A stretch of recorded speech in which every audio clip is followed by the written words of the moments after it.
I still smell. Hi, I'm Thea and welcome to my channel. Have you ever watched a movie or talked to a New Yorker and they drop terms like NoHo, SoHo, the Village? These are all neighborhoods and districts of New York City. And in this video, I am going to break down the neighborhoods and districts in downtown Manhattan, otherwise known as Lower Manhattan. I'm going to talk about divisions, teach you the local lingo, and give you some tips in order to remember these areas. So let's begin. As a quick recap from a previous video, I explained that Manhattan has 5 major areas oriented around Central Park.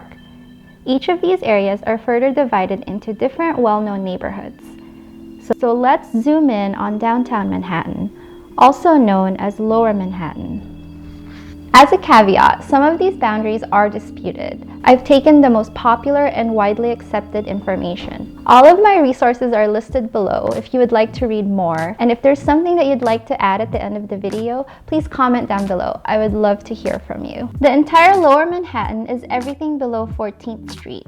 In order to understand divisions better, major streets to take a note of are Houston, Canal, and Chambers. Let's start with the area between 14th Street and Houston. And by the way, here in New York, you don't say Houston, you say Houston. Houston, Texas is named after Sam Houston, who secured Texas' independence from Mexico, while Houston Street in New York is named after William Houston, a statesman in the 1700s. Maybe you've heard in movies or pop culture where people mention the Village.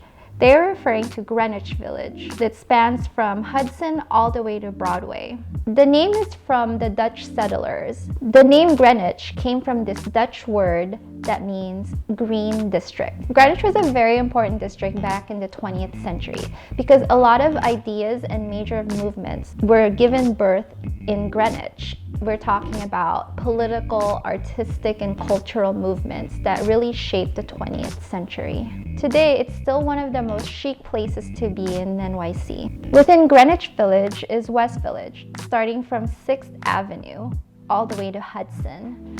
And this little corner here is known as the Meatpacking District. On the other side of Manhattan is East Village. Some of my favorite restaurants and bars are in East Village. Everyone has their own favorite part of the city. Mine happens to be East Village. Pre-illness, if you're looking for late night good food, trendy cocktails at 2 in the morning, and an overall good night out, I would say head to East Village. Nowadays, even with the outdoor dining and all the restrictions around what's going on in New York, it's still a pretty chill place to be. Mixed with the fall atmosphere, the general character of East Village is still there. You'll see musicians out on the streets. East Village is still very charming and decked out. Even in this climate, you can still see the heart of East Village. Within East Village is Alphabet City. Alphabet City got its name from avenues A, B, C, and D that are within it. East Village overlaps with a portion of Bowery. Bowery is also from another Dutch word, which means farm.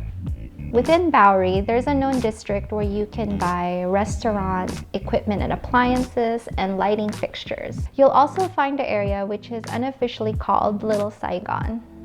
The part of Bowery that is above Houston Street is called Upper Bowery, and below Houston is Lower Bowery.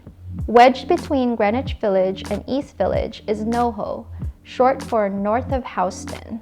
NoHo is a primarily upper-class residential area.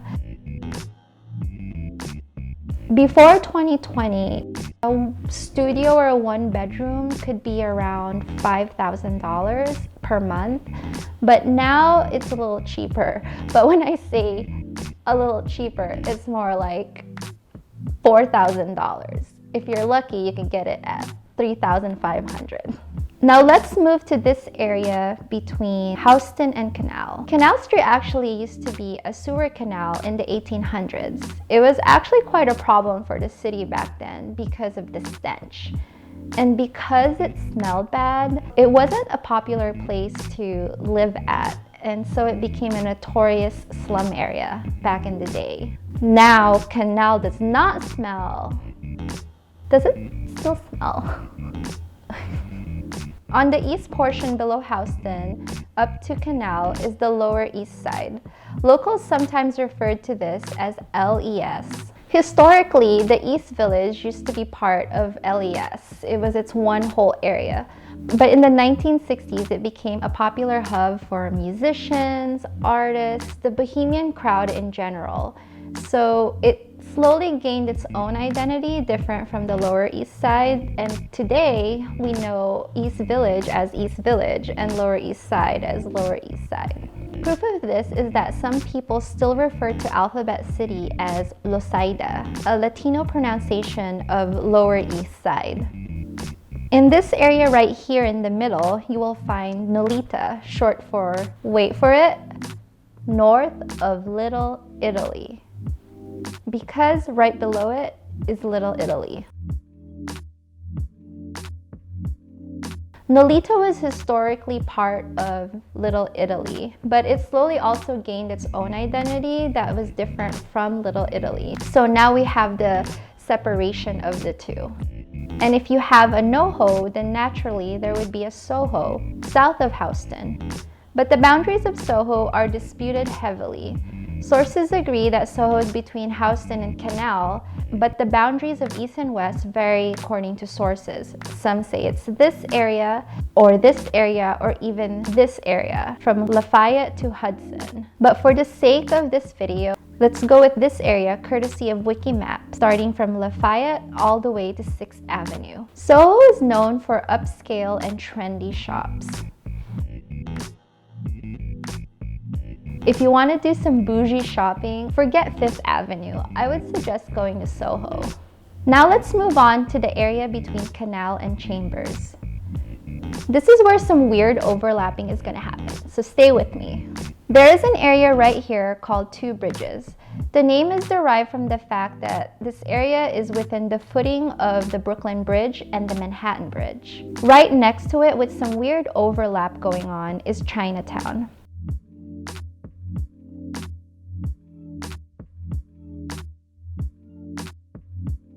Let's pause and talk about this area right here. It's bizarre to me.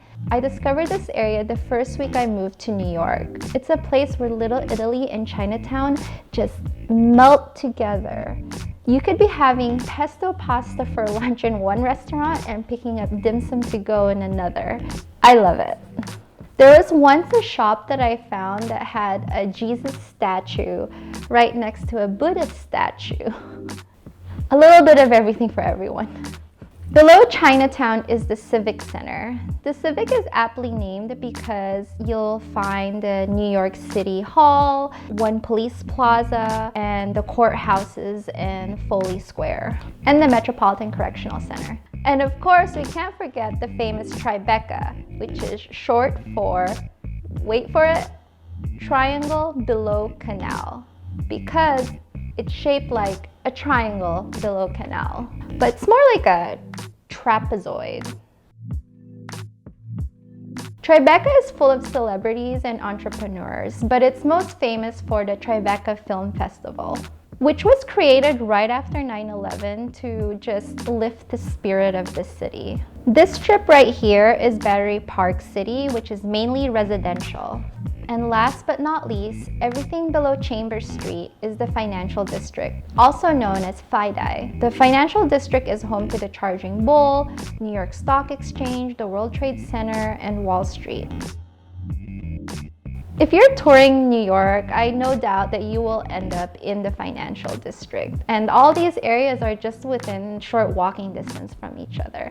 I'm gonna do another video to cover these clusters of tourist attractions and give you a very comprehensive guide. There are historical areas that I didn't cover, like Radio Row, Seaport District, Little Australia, Little Germany, Little Syria. I plan to make future videos that zoom in on each of these districts and neighborhoods. We've only covered downtown Manhattan. Remember, there are still 4 major areas that each owns its own neighborhoods and districts. So subscribe, hit that like button, and stay tuned for future videos.